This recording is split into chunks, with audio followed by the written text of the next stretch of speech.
नमस्कार दोस्तों, स्वागत है आपके अपने चैनल लॉ मेड सिंपल पर, जहां हम कानून को आसान भाषा में समझाते हैं। आज का विषय है चेक बाउंस नोटिस और उसकी कानूनी प्रक्रिया, जो भारतीय कानून के तहत एक गंभीर मामला है। जब कोई व्यक्ति किसी को चेक देता है और वह चेक बैंक द्वारा बाउंस यानी अस्वीकृत कर दिया जाता है, तो यह एक अपराध की श्रेणी में आता है। इस अपराध को भारतीय विधि के अंतर्गत निगोशिएबल इंस्ट्रूमेंट्स एक्ट 1881 की धारा 138 में परिभाषित किया गया है। यह एक गैर जमानती अपराध है, जिसमें दोषी पाए जाने पर 2 साल तक की सजा या चेक राशि का 2 गुना जुर्माना लगाया जा सकता है। इस प्रक्रिया में सबसे पहला कदम होता है चेक बाउंस होने पर उचित समय सीमा में नोटिस भेजना। यह नोटिस एक कानूनी दस्तावेज होता है, जो चेक जारी करने वाले व्यक्ति को भुगतान की मांग के साथ भेजा जाता है। यदि वह व्यक्ति निर्धारित समय में भुगतान नहीं करता, तो केस दर्ज करने की प्रक्रिया शुरू होती है। इस पूरे विषय को हम आसान और चरणबद्ध तरीके से समझेंगे, ताकि आप या कोई भी व्यक्ति इस कानून का सही उपयोग कर सके। तो चलिए शुरू करते हैं इस कानूनी यात्रा को और जानिए कैसे चेक बाउंस की स्थिति में आपको क्या-क्या कदम उठाने चाहिए। अंत में, अगर आपको यह जानकारी उपयोगी लगे, तो लॉ मेड सिंपल चैनल को लाइक, शेयर और सब्सक्राइब करना न भूलें। अब हम अगले विषय की ओर बढ़ते हैं। चेक बाउंस क्या होता है? अब बात करते हैं उस स्थिति की जब बैंक द्वारा चेक को बाउंस कर दिया जाता है। चेक बाउंस का मतलब है कि बैंक ने चेक को भुगतान के लिए अस्वीकार कर दिया है। इसके पीछे कई कारण हो सकते हैं। सबसे आम कारण है खाते में पर्याप्त धनराशि न होना। इसके अलावा अगर अकाउंट बंद हो चुका है या सिग्नेचर मेल नहीं खाता, तो भी चेक बाउंस हो सकता है। जब बैंक चेक को अस्वीकार करता है, तो वह एक रिटर्न मेमो जारी करता है, जिसमें चेक बाउंस का कारण स्पष्ट रूप से लिखा होता है। यह मेमो कानूनी प्रक्रिया में एक महत्वपूर्ण दस्तावेज होता है। ध्यान देने वाली बात यह है कि चेक की वैधता केवल 3 महीने तक होती है। अगर यह अवधि पार हो जाए, तो चेक कानूनी रूप से मान्य नहीं रहता। चेक बाउंस की स्थिति में यह केवल एक बैंकिंग गलती नहीं, बल्कि एक कानूनी अपराध बन जाता है, जैसा कि निगोशिएबल इंस्ट्रूमेंट्स एक्ट 1881 की धारा 138 में परिभाषित किया गया है। उदाहरण के तौर पर, अगर किसी ने 50,000 रुपए का चेक दिया और वह बाउंस हो गया, तो यह व्यक्ति कानून के तहत उत्तरदायी हो सकता है। इसलिए चेक जारी करते समय सावधानी बरतना बेहद जरूरी है। अब हम आगे बढ़ते हैं उस कानून की ओर जो इस अपराध को परिभाषित करता है। अब हम अगले विषय की ओर बढ़ते हैं, धारा 138 कानून की जानकारी। अब हम बात करते हैं उस कानून की जो चेक बाउंस को अपराध की श्रेणी में लाता है। यह कानून है निगोशिएबल इंस्ट्रूमेंट्स एक्ट 1881, जिसकी धारा 138 के तहत चेक बाउंस को एक दंडनीय अपराध माना गया है। इस धारा के अनुसार, यदि कोई व्यक्ति जानबूझकर ऐसा चेक जारी करता है जिसे बैंक द्वारा अस्वीकार कर दिया जाता है, तो वह व्यक्ति कानूनी रूप से उत्तरदायी होता है। धारा 138 के अंतर्गत यह अपराध गैर जमानती है, यानी आरोपी को बिना कोर्ट की अनुमति के जमानत नहीं मिल सकती। यदि दोष सिद्ध होता है, तो आरोपी को 2 साल तक की जेल या चेक राशि का 2 गुना जुर्माना या दोनों सजाएं दी जा सकती है। यह कानून उन मामलों में लागू होता है जहां चेक किसी कानूनी देनदारी को चुकाने के लिए दिया गया हो। इस धारा के तहत केस दर्ज करने की प्रक्रिया भी स्पष्ट रूप से बताई गई है, जिसमें समय सीमा और दस्तावेजों की भूमिका अहम होती है। उदाहरण के तौर पर, अगर किसी ने 1 लाख रुपए का चेक दिया और वह बाउंस हो गया, तो यह मामला धारा 138 के तहत पूरी तरह से फिट बैठता है। इस कानून का उद्देश्य है वित्तीय लेन देन में पारदर्शिता और जवाबदेही सुनिश्चित करना। इसलिए चेक जारी करते समय सावधानी बरतना और समय पर भुगतान करना बेहद जरूरी है। अब हम अगले विषय की ओर बढ़ते हैं, समय सीमा का पालन। अब हम बात करते हैं सबसे महत्वपूर्ण पहलू की, समय सीमा का पालन। चेक बाउंस की स्थिति में कानून के अनुसार आपको 30 दिनों के भीतर चेक जारी करने वाले को कानूनी नोटिस भेजना होता है। यह नोटिस निगोशिएबल इंस्ट्रूमेंट्स एक्ट 1881 की धारा 138 के तहत अनिवार्य है। नोटिस में भुगतान की मांग की जाती है और उसे प्राप्त करने वाले को 15 दिन का समय दिया जाता है। अगर वह व्यक्ति इन 15 दिनों में भुगतान नहीं करता, तो आपको अगले 30 दिनों के भीतर मजिस्ट्रेट कोर्ट में केस फाइल करना होता है। यदि आप इस समय सीमा का पालन नहीं करते तो आपका केस खारिज किया जा सकता है, भले ही आपका दावा सही हो। इसलिए समय का ध्यान रखना इस पूरे कानूनी प्रक्रिया का आधार है। यह समय सीमा न केवल आपकी कानूनी स्थिति को मजबूत करती है, बल्कि कोर्ट में आपकी गंभीरता और तैयारी को भी दर्शाती है। देरी करना या नोटिस भेजने में लापरवाही बरतना आपके केस को कमजोर कर सकता है। इसलिए जैसे ही चेक बाउंस होता है, तुरंत कार्रवाई करें और समय सीमा के भीतर सभी कानूनी कदम उठाएं। अब हम आगे बढ़ते हैं उस विषय की ओर जो इस प्रक्रिया का अगला चरण है, नोटिस का प्रारूप। अब हम बात करते हैं उस कानूनी नोटिस की जो चेक बाउंस होने पर भेजा जाता है। यह नोटिस निगोशिएबल इंस्ट्रूमेंट्स एक्ट 1881 की धारा 138 के तहत अनिवार्य है और इसकी भाषा, संरचना और समय सीमा का पालन करना बेहद जरूरी होता है। सबसे पहले यह नोटिस किसी योग्य वकील की मदद से तैयार किया जाना चाहिए ताकि उसमें सभी कानूनी बिंदु शामिल हो। नोटिस में उस चेक की पूरी जानकारी दी जाती है, जैसे चेक नंबर, तारीख, राशि और किस बैंक से जारी हुआ। इसके साथ बैंक द्वारा जारी किया गया रिटर्न मेमो भी संलग्न किया जाता है, जो चेक बाउंस का कारण बताता है। नोटिस में स्पष्ट रूप से यह मांग की जाती है कि चेक जारी करने वाला व्यक्ति निर्धारित समय में भुगतान करे। इस नोटिस में आमतौर पर 15 दिन की समय सीमा दी जाती है, जिसके भीतर भुगतान करना होता है। नोटिस को रजिस्टर्ड पोस्ट या किसी अन्य ट्रैक योग्य माध्यम से भेजना चाहिए ताकि बाद में कोर्ट में उसका प्रमाण प्रस्तुत किया जा सके। नोटिस की एक कॉपी आपके पास सुरक्षित रहनी चाहिए। उदाहरण के तौर पर, यदि किसी ने 25,000 रुपए का चेक दिया और वह बाउंस हो गया, तो नोटिस में उस राशि की मांग, चेक की जानकारी और समय सीमा स्पष्ट रूप से लिखी जाती है। यह नोटिस ही आपके केस की नींव बनता है, इसलिए इसे सही प्रारूप में और समय पर भेजना अनिवार्य है। अब हम अगले विषय की ओर बढ़ते हैं, नोटिस भेजने का तरीका। अब जब आपने नोटिस तैयार कर लिया है, तो अगला महत्वपूर्ण कदम है उसे सही तरीके से भेजना। नोटिस भेजने का तरीका कानूनी रूप से बहुत मायने रखता है, क्योंकि यही आपके केस की वैधता को साबित करता है। सबसे पहले नोटिस को रजिस्टर्ड पोस्ट या स्पीड पोस्ट के माध्यम से भेजें, ताकि आपको डिलीवरी का प्रमाण मिल सके। यह प्रमाण कोर्ट में आपके पक्ष को मजबूत करता है। नोटिस भेजते समय यह सुनिश्चित करें कि प्राप्तकर्ता का पूरा और सही पता लिखा गया हो। अगर पता गलत हुआ तो नोटिस की डिलीवरी नहीं होगी और केस कमजोर पड़ सकता है। नोटिस की एक कॉपी अपने पास सुरक्षित रखें ताकि बाद में कोर्ट में प्रस्तुत की जा सके।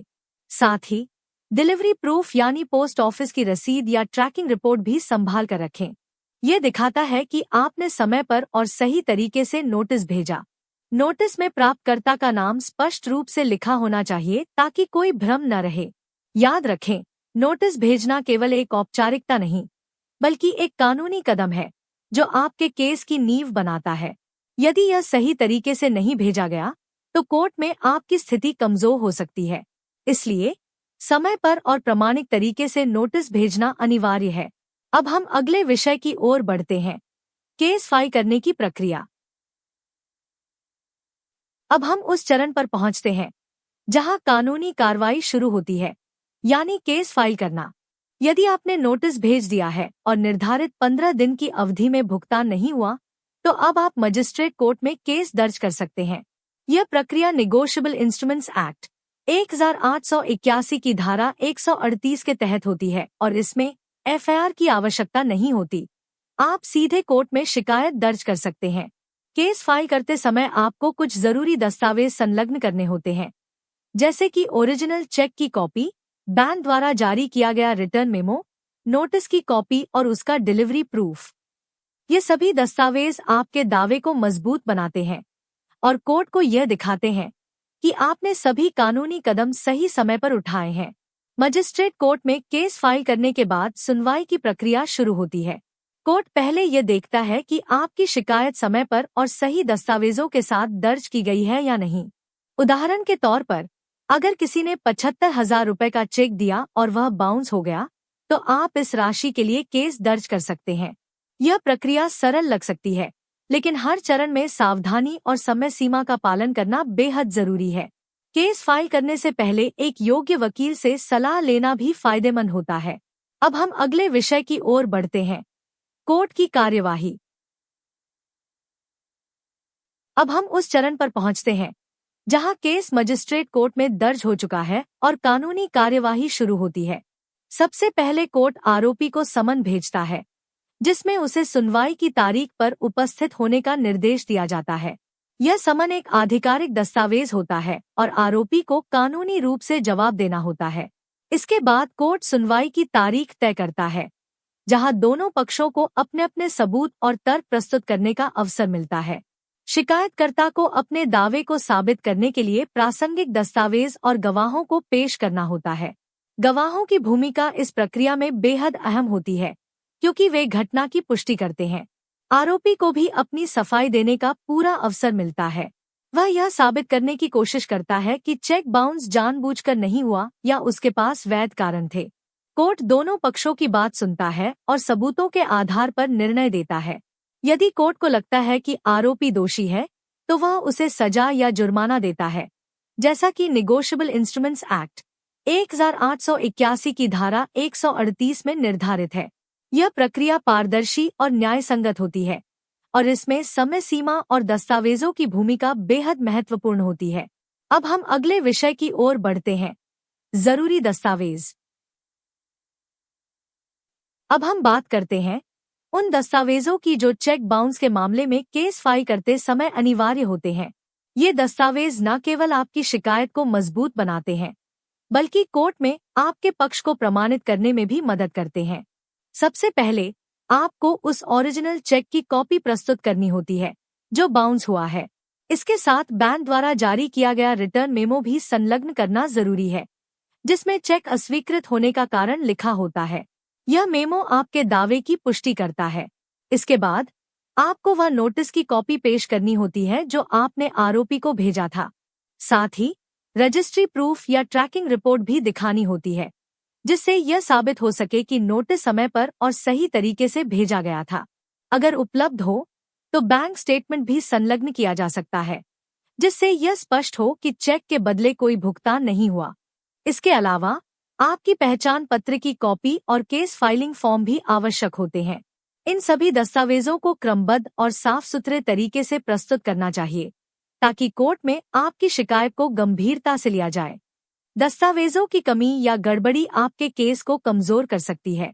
अब हम अगले विषय की ओर बढ़ते हैं, आरोपी की सफाई। अब हम बात करते हैं उस स्थिति की जब आरोपी को कोर्ट में अपनी सफाई देने का अवसर मिलता है। चेक बाउंस के मामलों में आरोपी कई प्रकार की दलीलें दे सकता है, जिनका उद्देश्य होता है यह साबित करना कि चेक जानबूझकर नहीं बाउंस हुआ या उसकी कोई वैध वजह थी। सबसे आम सफाई होती है कि चेक उपहार स्वरूप दिया गया था, न कि किसी कानूनी देनदारी को चुकाने के लिए। ऐसी स्थिति में निगोशिएबल इंस्ट्रूमेंट्स एक्ट 1881 की धारा 138 लागू नहीं होती। दूसरा बचाव ये हो सकता है कि चेक चोरी हो गया था और आरोपी ने उसे जारी नहीं किया था। इसके लिए आरोपी को पुलिस रिपोर्ट या अन्य प्रमाण प्रस्तुत करने होते हैं। कुछ मामलों में आरोपी यह दावा करता है कि उसका अकाउंट पहले से बंद था या चेक पर किया गया सिग्नेचर मेल नहीं खाता, जिससे चेक बाउंस हुआ। हालांकि कोर्ट इन सभी दलीलों को सबूतों के आधार पर परखता है। अगर आरोपी की सफाई मजबूत और प्रामाणिक होती है तो उसे राहत मिल सकती है। कोर्ट आरोपी की बात सुनता है, लेकिन अंतिम निर्णय सबूतों और दस्तावेजों पर आधारित होता है। इसलिए शिकायतकर्ता को अपने पक्ष को मजबूत करने के लिए सभी दस्तावेज सही तरीके से प्रस्तुत करने चाहिए। अब हम अगले विषय की ओर बढ़ते हैं, समझौता और समाधान। अब हम बात करते हैं उस विकल्प की जो कानूनी लड़ाई से पहले या उसके दौरान राहत दे सकता है, वह है समझौता। चेक बाउंस के मामलों में अक्सर ऐसा होता है कि दोनों पक्ष आपसी सहमति से विवाद को सुलझा लेते हैं। यह समझौता कोर्ट से पहले भी हो सकता है और कोर्ट के भीतर भी दर्ज किया जा सकता है। अगर चेक जारी करने वाला व्यक्ति भुगतान करने को तैयार हो जाए, तो शिकायतकर्ता केस वापस ले सकता है। इससे समय, ऊर्जा और खर्च दोनों की बचत होती है। समझौते में आरोपी अपनी गलती स्वीकार करता है और तय राशि का भुगतान करता है। यह प्रक्रिया निगोशिएबल इंस्ट्रूमेंट्स एक्ट 1881 की धारा 138 के तहत भी मान्य होती है, बशर्ते समझौता कोर्ट में दर्ज हो। कुछ मामलों में आरोपी माफी मांगता है और शिकायतकर्ता उसे स्वीकार कर लेता है। यह भी एक वैध समाधान है, खासकर जब मामला छोटा हो या दोनों पक्षों में आपसी संबंध हो। समझौते को लिखित रूप में तैयार करना और कोर्ट में प्रस्तुत करना जरूरी होता है ताकि भविष्य में कोई विवाद न हो। समझौता करने से न केवल कानूनी प्रक्रिया सरल होती है, बल्कि दोनों पक्षों को मानसिक शांति भी मिलती है। उदाहरण के तौर पर 40,000 रुपए के चेक बाउंस मामले में आरोपी ने पूरी राशि चुका दी और शिकायतकर्ता ने केस वापस ले लिया। इसलिए अगर दोनों पक्ष तैयार हों, तो समझौता एक व्यवहारिक और कानूनी समाधान हो सकता है। अब हम अगले विषय की ओर बढ़ते हैं, सजा और जुर्माना। अब हम बात करते हैं उस स्थिति की जब कोर्ट आरोपी को दोषी मान लेता है। चेक बाउंस के मामलों में सजा और जुर्माना निगोशिएबल इंस्ट्रूमेंट्स एक्ट 1881 की धारा 138 के तहत निर्धारित होता है। यदि आरोपी दोषी पाया जाता है तो उसे 2 साल तक की जेल हो सकती है। यह सजा गैर जमानती होती है, यानी बिना कोर्ट की अनुमति के जमानत नहीं मिलती। इसके अलावा कोर्ट आरोपी पर चेक राशि का 2 गुना जुर्माना भी लगा सकता है। यह जुर्माना शिकायतकर्ता को भुगतान के रूप में दिया जाता है। कभी कभी कोर्ट दोनों सजा, जेल और जुर्माना एक साथ भी दे सकता है, खासकर जब मामला गंभीर हो या आरोपी ने जानबूझकर भुगतान नहीं किया हो। कोर्ट का निर्णय अंतिम होता है, लेकिन आरोपी को अपील का अधिकार होता है। वह उच्च न्यायालय में फैसले को चुनौती दे सकता है, बशर्ते उसके पास वैध आधार हो। कुछ मामलों में आरोपी समझौता करके सजा से बच सकता है, लेकिन यह समझौता कोर्ट के समक्ष दर्ज होना चाहिए। उदाहरण के तौर पर 1 लाख रुपए के चेक बाउंस मामले में आरोपी को 2 लाख रुपए जुर्माना और 6 महीने की सजा दी गई थी। यह दिखाता है कि कोर्ट इस अपराध को गंभीरता से लेता है और वित्तीय अनुशासन को बनाए रखने के लिए सख्त कदम उठाता है। अब हम अगले विषय की ओर बढ़ते हैं, अन्य संबंधित कानून। अब तक हमने चेक बाउंस की प्रक्रिया और धारा 138 के तहत कार्रवाई को विस्तार से समझा, लेकिन यह जानना भी जरूरी है कि इस विषय से जुड़े कुछ अन्य कानून भी हैं, जो विशेष परिस्थितियों में लागू हो सकते हैं। सबसे पहले है भारतीय दंड संहिता, इंडियन पनल कोड 1860 की धारा 420, जो धोखाधड़ी से संबंधित है। अगर चेक जानबूझकर धोखा देने के इरादे से जारी किया गया हो, तो यह धारा लागू हो सकती है। इसी तरह धारा 406 विश्वासघात यानी ब्रीच ऑफ ट्रस्ट से संबंधित है। अगर चेक किसी भरोसे के तहत दिया गया हो और उसका दुरुपयोग हुआ हो। निगोशिएबल इंस्ट्रूमेंट्स एक्ट 1881 में भी कुछ अन्य सहायक धाराएं। धारा 139 यह मानती है कि चेक किसी कानूनी देनदारी के लिए ही दिया गया है, जब तक कि आरोपी इसका खंडन न करे। धारा 142 केस फाइल करने की प्रक्रिया को नियंत्रित करती है, जैसे कि किस कोर्ट में केस दर्ज होगा और किस समय सीमा में। वहीं धारा 143 त्वरित सुनवाई की व्यवस्था करती है ताकि मामलों का निपटारा जल्दी हो सके। इन सभी धाराओं का उद्देश्य है वित्तीय अनुशासन बनाए रखना और लेन देन में पारदर्शिता सुनिश्चित करना। उदाहरण के तौर पर 60,000 रुपए के चेक बाउंस मामले में यदि आरोपी ने जानबूझकर धोखा दिया हो, तो आईपीसी की धारा 420 भी लागू हो सकती है। इसलिए चेक बाउंस के मामलों में केवल एक ही कानून नहीं, बल्कि कई धाराएं एक साथ काम करती है, जो मामले की गंभीरता और परिस्थितियों पर निर्भर करती है। अब हम अगले विषय की ओर बढ़ते हैं, सावधानियां और सुझाव। अब हम बात करते हैं उन सावधानियों की जिन्हें अपनाकर आप चेक बाउंस जैसी कानूनी परेशानी से बच सकते हैं। चेक देना एक गंभीर वित्तीय और कानूनी प्रक्रिया है, इसलिए इसे हल्के में नहीं लेना चाहिए। सबसे पहले, चेक देने से पहले ये सुनिश्चित करें कि आपके खाते में पर्याप्त फंड उपलब्ध है। यह सबसे आम कारण होता है चेक बाउंस का। दूसरा, चेक पर किया गया सिग्नेचर सही और स्पष्ट होना चाहिए।